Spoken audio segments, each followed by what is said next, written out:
You're watching E.T.N, where we don't do news, we just talk entertainment. Share and subscribe. Hey guys, welcome to Entertainment Talk Nation. This is Rob. This video, I'm going to do my review on the season finale for WandaVision. Before I get into it, I want to let you guys know I will be streaming tonight at 8 p.m. Eastern Standard Time. However, I will be on Twitch. There is a chance the stream will be on YouTube, but I don't know how that's going to work. I'm going to try and link it to YouTube via proxy on Twitch using OBS. But because there's so many problems with YouTube right now, I can't even upload on YouTube. I'm actually uploading this on Twitch and then sending it over to YouTube, and I'm hoping that works. So bear with me at the moment, but I want to let you guys know I am streaming regardless tonight. I'll leave the link to Twitch in the description. Now, WandaVision Season 8. I thought this show overall was fantastic. I thought this episode was really good. I do see a lot of people very disappointed in this episode, and I understand that. A lot of people have big expectations of some sort of huge cameo via either Doctor Strange, an X-Men character, whatever have you. And I was kind of expecting that as well. I can't say that it upset me so much though, because I do understand that a lot of this was coming from leaks. And you know, the thing with leaks is you speculate, you think this is going to happen. You try to take it with a grain of salt, but a lot of people don't. A lot of people read leaks, and if it sounds feasible, they're like, okay, yeah, that's going to happen. And it kind of raises your expectations. And then when it doesn't happen, you get upset, but it's really not the show's fault. In fact, now that it's over and I reflect on it, this show pretty much was straightforward. They showed you everything they wanted to show you. They didn't really hide everything. And they kind of gave you the answers. There wasn't really anything beyond what they showed. You know, there was a lot of over analyzing. There was a lot of looking into things too much. And basically the show wanted to tell Wanda's story. And they did that. And they did a fantastic job. I understand that if they had gone out there and they showed, let's say, Doctor Strange or an X-Men character or something like that, it kind of would have taken away from what is Wanda's big moment, where she officially in this episode becomes the Scarlet Witch. Now, this episode was great. It was pretty much action-packed from the beginning all the way to about the middle. And then like the last 20 minutes is kind of really kind of closing everything out. And it was pretty sad, like the cast member said. It wasn't as sad as I thought it might be, but it was sad. It was sad, but it also left you with hope. You know, there was a nice fight sequence between the two visions, Spectral Vision as well as regular Vision.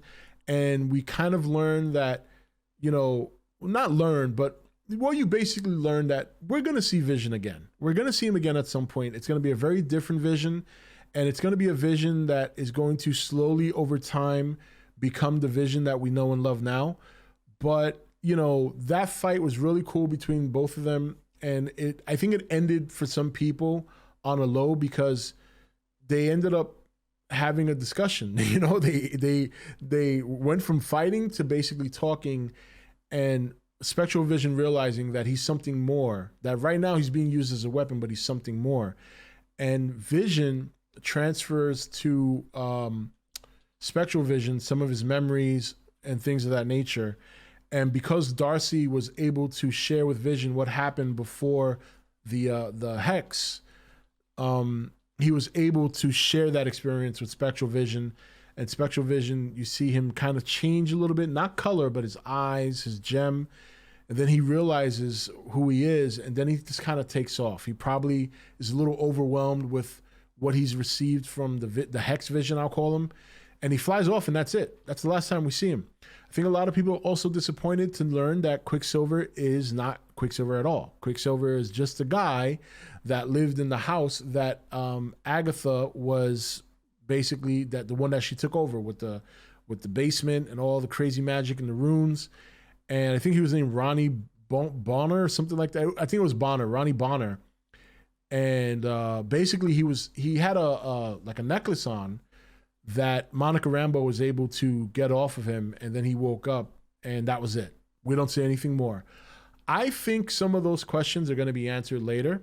I don't think they want to do that on the show. I think those are big events they want to do on the silver screen. I don't think we've seen we definitely haven't seen the last of Vision, and I don't think we've seen the last of Quicksilver either. I don't think that's the last of Evan Peters we're going to see. You know, I could be wrong, but I get the feeling that since they didn't return to him, there's still some questions there as to, you know, but it could be also clear. It could just be cut and dry that he's Ronnie Bonner. That's it. But I just get this gut feeling that Evan Peters' time in the MCU is not over. But the fight between Agatha and Scarlet Witch was incredible. It was more like a journey and a story. It wasn't one of those. It was an epic clash, but you kind of see evolution, right? You see her evolve during this fight. They even do a callback to Age of Ultron in the very beginning. She does the same thing to Agatha that she did to all the Avengers in the beginning of the movie, when she goes and she kind of hexes Captain America, then she hexes Tony Stark when he sees space and all that. So she does almost the exact same movement where she does that speedy, like that scary movement. She kind of sneaks up behind Agatha and she hexes her, and Agatha returns back to where she was tied up at the stake with all the other witches. But this time these witches get up like they're undead form, but instead they go after Scarlet Witch, and Agatha's like, a witch with no knowledge is basically telling her that since you don't know what you're doing, you can't overpower me. And Agatha, for the most part, was dominating the fight.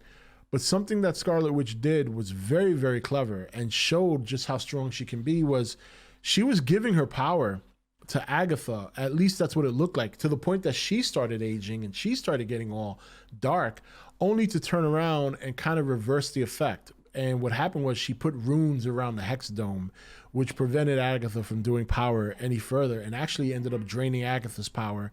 And then she turned full-blown Scarlet Witch, which for me was an epic moment, because like I said many times, I'm a huge X-Men fan and I love the Scarlet Witch. In fact, that painting back there, that's a painting of like a little collage of like all my favorite fictional characters, and Scarlet Witch and Wolverine are on that painting. So she's just one of those X-Men I love. I always thought she had cool powers, and I'm so happy to see her full blown, the tiara, the new gear.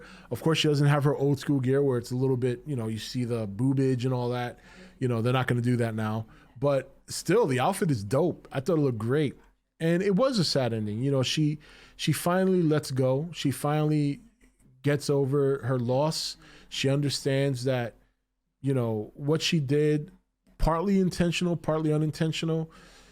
And, unfortunately, the people in the town, once they're awoken, once everything's back to normal, they give her scathing looks. Like, they just, she's done a lot of damage to them. And I think there'll be consequences to pay down the road. She might have to answer to Doctor Strange. I think that's why she might somewhat play a villain in that movie. That's at least the rumor I've heard. But I think that she, the transformation into what she's become now is just great. I just loved it. Now, again, I understand why people are upset. I get that. This is MCU, right? This is Marvel. You always think there's going to be that big next reveal, and we didn't get that here. But I think what we did get was a fantastic story for a great character who, when you really look at it, she's been through a lot. You know what I mean? She's been through hell. But because a lot of that happened in the movies, it gets clouded by everything else that's happening, right? All the gravitas of the Avenger movies. And you kind of forget this character lost her brother. She lost her love, and even some of the friends that were by her side when she had other troubles are gone. Remember how Hawkeye gave her that pep talk in Avengers Age of Ultron, and then he was kind of rescued her out of the house later on in Civil War, and then at the end of Endgame, they're kind of consoling each other, because he lost, obviously, Natasha. Well, when Endgame was over, Hawkeye was gone. He went back to his family. He was focused on that because he hadn't seen him in 5 years. And then on the other hand, Captain America was her leader. Captain America was her captain, right? There's that scene in Civil War where they're having a nice talk while sitting on her bed because she feels guilty about what happened. And he's kind of, pep talking her. And, Captain America's gone after Endgame. Everybody she has a connection to, or even any kind of serious relationship are completely gone at Endgame. So she lost her brother. She had to see Vision die twice, like they mentioned in the show, and two friends of hers, Captain America and Hawkeye, are nowhere to be seen. Captain America moved on to live his own life, and Hawkeye went to spend time with his family, who hadn't seen for 5 years, and that leaves Wanda by herself. So when you look at it from that perspective, and then you take that into the show, and you see the show play out, it is a great journey. It is a painful journey, but it's a great journey, and it's the one that's not over. If you remember the end credit scene, there are two end credit scenes on this show, this episode, I mean, And one is of Monica Rambeau going into a movie theater. One of the agents said somebody wanted to see her.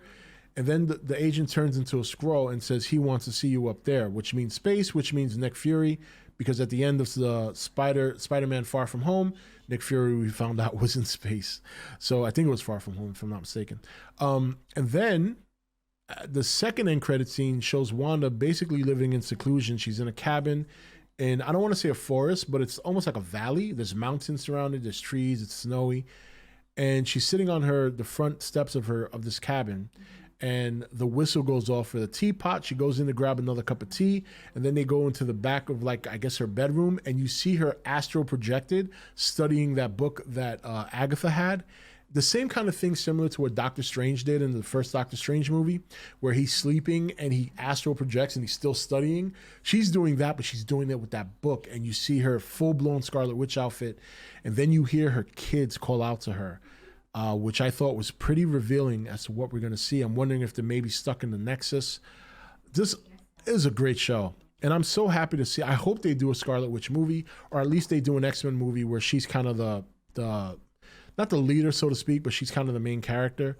I think she's earned a movie after this. But again, that could be me being biased because I love the Scarlet Witch. She's just one of the coolest characters, and it's nice to see them open up her powers. Now we're gonna get full-blown Scarlet Witch, and I'm excited for that, man. I can't wait. I hope we do. I hope we get a Scarlet Witch movie, man. I love the Scarlet Witch. She's an awesome character. And look, I implore you to go and find digital copies of some of the X-Men that have to do with her or some of the Scarlet Witch stories. Man, she is such a dope character, and she does such amazing things. I think you'll really enjoy it. You know what I mean? But anyway, guys, that's it for this video. Let me stop, simping on Scarlet Witch right now. But it's just cool to see the helmet, man. This brings me back to the 90s when I was reading all those X-Men comics, and it's just, I can't wait till the X-Men get into the MCU, man. And seeing her with the helmet, now I feel like, we have X-Men Scarlet Witch. We don't have the Avengers Scarlet Witch now. Now we got the X-Men Scarlet Witch. So, but anyway, guys, let me know in the comment section how you felt about this episode and the season overall. I expect some of you to be disappointed, and I understand that. It's just something we have to learn not to invest in leaks until we actually see it. Sometimes subconsciously it sets an expectation, but, hopefully some of you guys enjoyed it. And I'm looking forward to seeing what you have to say about it. This is Rob signing off for E.T.N, where we don't do news, we just talk entertainment. Take it easy. Thank you for watching E.T.N. Click here to watch more content. Don't forget to leave a comment. Also, make sure you like and share this video. If you want to know when the next video is up, click the notification bell next to the subscribe button. And most of all, make sure to click that subscribe button for regular content.